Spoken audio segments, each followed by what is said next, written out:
বিসমিল্লাহির রহমানির রহিম। পুঁটি মাছ, আমি এই পুঁটি মাছগুলো আজকে বাটা মশলা দিয়ে ভাপা করব।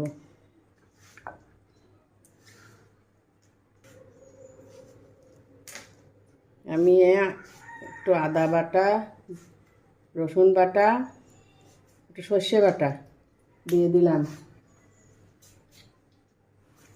আর ঝালের গুঁড়া, হলুদের গুঁড়া, ধনের গুঁড়া, জিরের গুঁড়া দিয়ে দিলাম,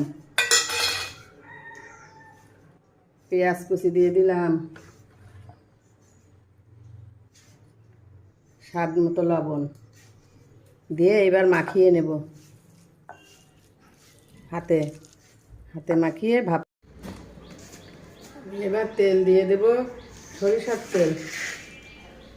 ভাপা মাছের সরিষার তেল দিলে ভালো লাগে, অনেক স্বাদ হয়। আমি এইভাবে মাখিয়ে নেব।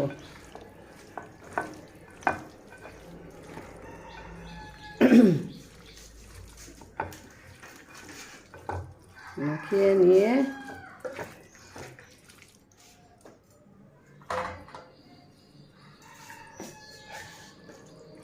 আমি এই পাত্রে তুলে দেব, এইভাবে বাটিতে দিয়ে ভাপ দেব।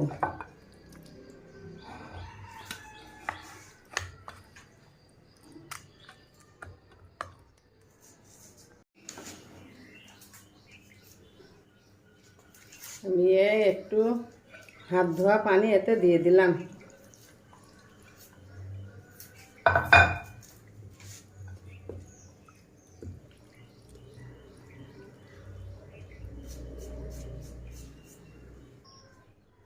আমি উপরে সরষের তেল দিয়ে দিলাম।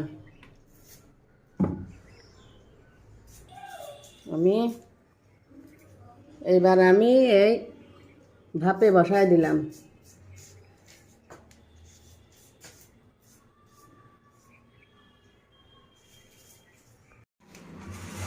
পুঁটি মাছ ভাপা আমার হয়ে গেছে।